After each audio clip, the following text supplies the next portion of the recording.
Nah.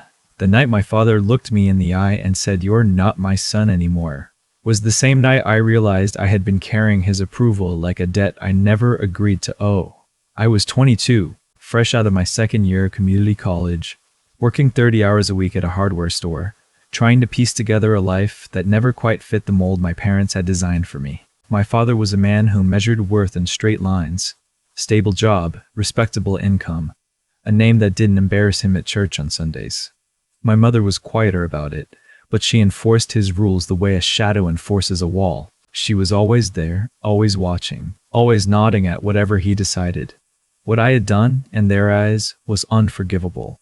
I had reported my uncle, not to a neighbor, not to some distant relative at a holiday dinner. I had reported my uncle, my father's younger brother, the man who ran the family small construction business, to the state contractor licensing board. I had documentation, receipts, photographs, emails. My uncle had been running a side operation for 3 years, billing elderly homeowners for foundation repairs that were never completed, pocketing the money, and using the family business name to do it. One of those homeowners was a 74-year-old woman named Mrs. Peterson, who had paid $18,000 for work that amounted to a few bags of gravel and a handshake. She had shown me the paperwork herself, confused and embarrassed, asking if I knew anyone who could help her understand what she had signed. I knew exactly what she had signed, and I knew exactly who had handed her the pen. When I brought it to my father first, sitting across from him at the kitchen table with a folder of printed evidence, he didn't even open it. He slid it back across the table and said, "You don't touch family." I told him Mrs. Peterson was someone's family too. He stood up and left the room. 3 weeks after I filed the report, my uncle's license was suspended pending investigation. 2 weeks after that, my father called me into the living room where my mother was already sitting, hands folded in her lap like she was waiting for a verdict she had already rehearsed. He told me I had 24 hours to get my things out. I didn't argue. I had learned by then that arguing with my father was like trying to reroute a river with your bare hands. Exhausting, pointless, and you ended up soaked. I packed 2 bags that night. My mother stood in the hallway while I carried them to my car. She didn't say anything. She just watched. When I passed her the second time, she touched my arm, and for a second I thought she was going to say something real. Instead, she whispered, "You should have left it alone." I nodded and kept walking. I slept on my coworker's couch for 11 days before I found a room to rent in a house with 3 other guys I didn't know. It wasn't much. A converted garage with a space heater and a window that didn't close all the way. But it was mine, and it owed me nothing. And I owed it nothing except $250 on the first of the month. I won't pretend the next few years were easy. They weren't. There's a particular kind of loneliness that comes not from being alone, but from being deliberately excluded. From knowing that somewhere across town your family is sitting down to dinner, and your chair is just empty and no one is talking about it. I felt that for a long time, but I also found something in those years that I hadn't had before: clarity. When you stop trying to be what someone else needs you to be, you get a lot of time back. I used mine. I finished my degree, not at the community college, but at the state university, transferring my credits and working nights at a logistics company to cover tuition. I studied business administration with a focus on contracts and compliance. It wasn't glamorous, but I understood why I was there in a way that a lot of my classmates didn't. I wasn't chasing a title. I was building something my father couldn't take from me. After graduation, I took a position at a mid-sized firm that handled municipal contracts, procurement audits, compliance reviews, the kind of work most people find boring and I found fascinating. I was good at it. Within 4 years, I had moved from analyst to senior auditor. Within 6, I was running a small team. The work was slow and methodical and occasionally thankless, but it was honest and it was mine. And at the end of every week, I could look at what I had done and know that it was clean. I didn't reach out to my parents. They didn't reach out to my parents. They didn't reach out to me. There was a period around year 3 where I drafted a letter, not asking for anything, just a quiet accounting of what had happened and why. I never sent it. I folded it into quarters and put it in a desk drawer and eventually threw it away without unfolding it again. Some things don't need to be said. They just need to be understood by the person writing them down. My uncle, for his part, lost his license permanently after the investigation expanded. It turned out Mrs. Peterson was not his only victim. There were 7 others across 2 counties.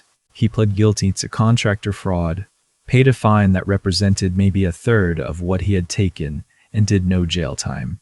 I found out about it from a public records search, not from my family. I wasn't surprised by the outcome. I wasn't even particularly angry. I had learned by then that justice is not always proportional. Sometimes it just means the thing stops. I built a life that would have been unrecognizable to the 22-year-old sleeping in that converted garage. I owned a condo. I had a dog, a 3-year-old shepherd mix named Grant who had strong opinions about where he was allowed to sleep. I had a small group of friends, real ones, the kind who showed up when things went sideways. I wasn't rich, but I was stable, and stable felt like a miracle after the years it had taken to get there. And then, on a Tuesday morning in October, 8 years after my father told me I wasn't his son anymore, my mother called me.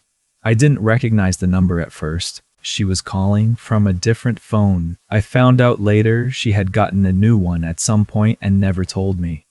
I answered because I always answer numbers I don't recognize. Occupational habit. When I heard her voice, my first instinct was to think someone had died. "It's your mother," she said, as though I might have forgotten what she sounded like. I sat down. I was in my office, door half open, coffee going cold on the desk. I said, "I know." She didn't apologize. Not then, not directly. What she said was that things had been difficult, that my father's health wasn't good, that she thought it was time for the family to move forward. She used that phrase twice, move forward, in a way that suggested a direction without specifying a destination. I listened. I asked a few questions. I kept my voice neutral, because I had gotten very good at keeping my voice neutral over the years, and I didn't see a reason to stop now. At the end of the call, she said she hoped I would come to Sunday dinner the following week. I said I would think about it.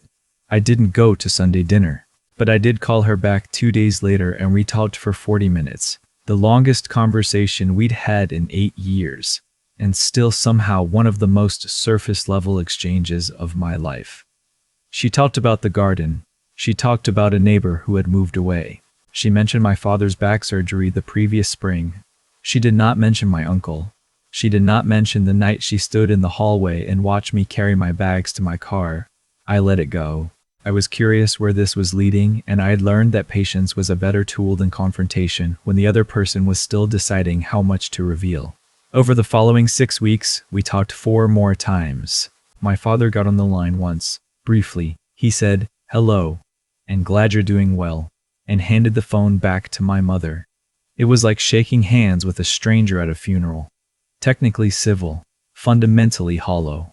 Then my mother said something that changed the temperature of everything. She mentioned the business, not my uncle's business that had been dissolved during the licensing proceedings.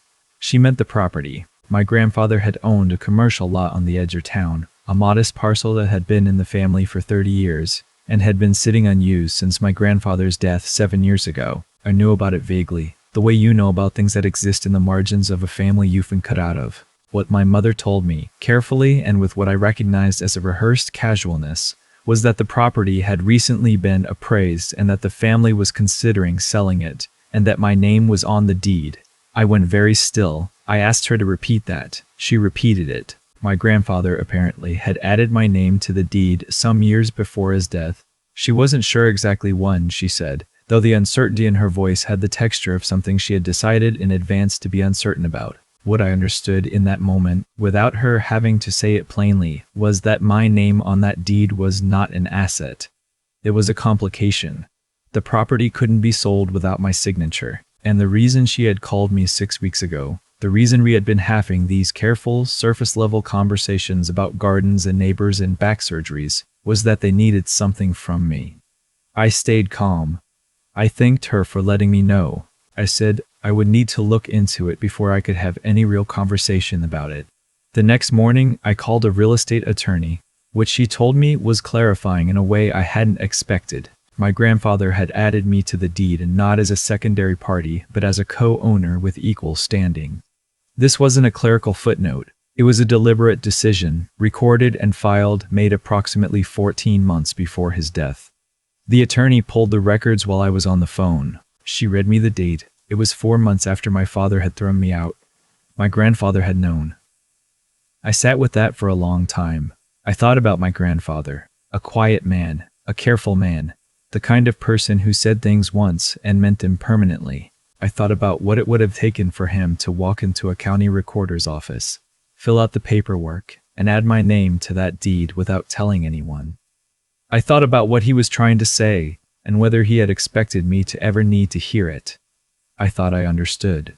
The attorney explained my options. As a co-owner, I had the right to agree to the sale, refuse it, or petition for partition, a legal process where a court can order the property divided or sold and proceeds split according to ownership percentage. She told me to take my time. She told me not to sign anything without reviewing it thoroughly. I told her I had no intention of signing anything without reviewing it thoroughly. She said she could tell. 2 weeks later, my mother called again. This time, the conversation moved faster. She had apparently decided that the gentle approach had run its course. She told me that the buyer was serious, that the offer was good, that the family needed to move on this before the window closed. She used the phrase, "move forward," again. I found that I had run out of patience for that particular phrase. I told her calmly that I was aware of my position on the deed.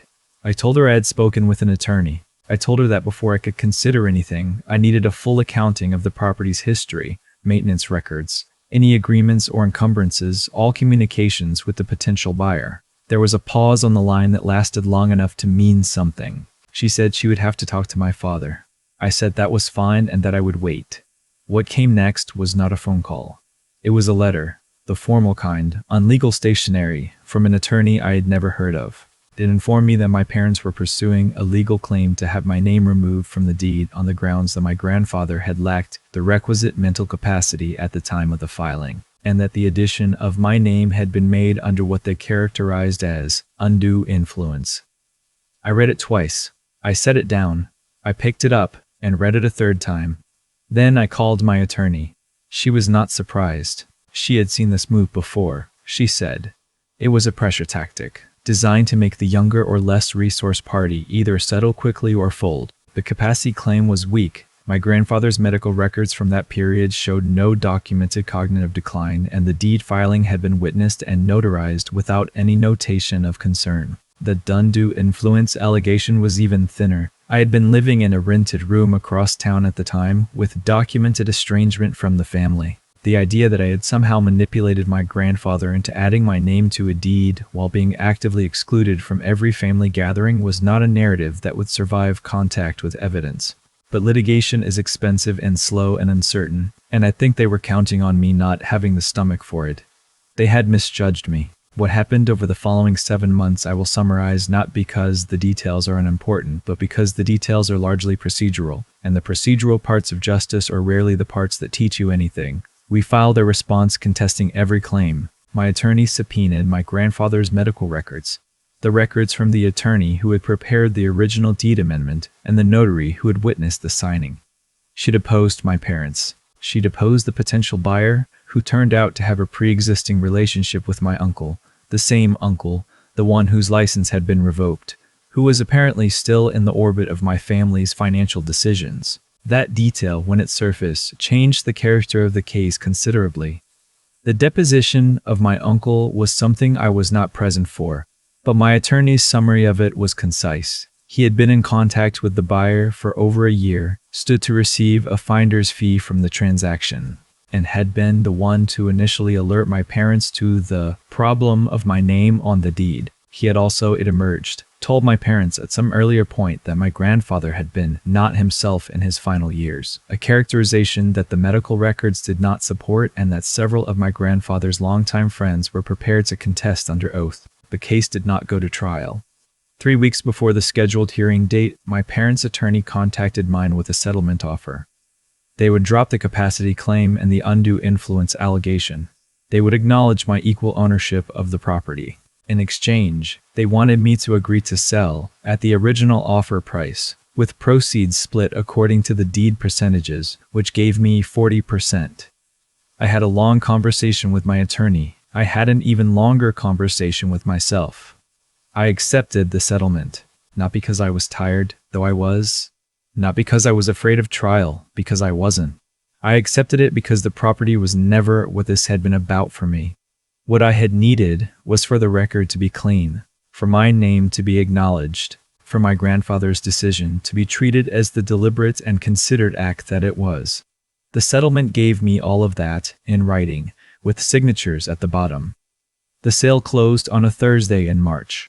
My attorney called me when the wire transfer cleared. I was at my desk, the same desk where I had taken my mother's first call 14 months earlier. I thanked my attorney. I sat for a while with the news. Grant put his head in my lap, and I scratched his ears and thought about my grandfather standing in some county office, taking out a pen, putting my name on a document in permanent ink, because he wanted to make sure that one day, when it mattered, I would have somewhere to stand. I have not spoken to my parents since the settlement. That is their choice as much as mine. My mother sent one message to my attorney during the closing process, not an apology, exactly, but a statement that she hoped I was well and that she thought about me. I read it. I didn't respond to the attorney. I thought about responding on my own. But I found I didn't have anything to say that was worth saying. My uncle tried to contact me twice. I didn't respond at all. I used part of the proceeds to pay off the remainder of my condo. I put the rest into a fund I had been building for the past 2 years, a small operation that provides financial literacy workshops for foster-aged youth transitioning out of the system. It started as a volunteer thing, something I did on weekends, and it has grown into something larger than I expected. We serve 3 counties now. Last fall, we helped 41 young people open their first bank accounts, build their first budgets, understand for the first time that money can be a tool instead of a trap. I don't tell that story to make myself look good. I tell it because it is what I did with something that was almost taken from me, and because I think my grandfather would have found it fitting. There's a photograph on my desk, not a framed one, just a small print tucked into the corner of my monitor. It's my grandfather and me at a hardware store when I was maybe 9 years old. He's pointing at something off camera. I'm looking up at him. Neither of us is looking at the camera. I don't remember what he was pointing at. I remember the feeling of being someone he thought was worth explaining things to. I think about that feeling sometimes when the work is hard or the week has been long. I think about what it means to have one person, just one, who decided without fanfare or announcement to make sure you had something solid to stand on. That is enough. It has always been enough. I just didn't know it until I needed it, and I am still standing.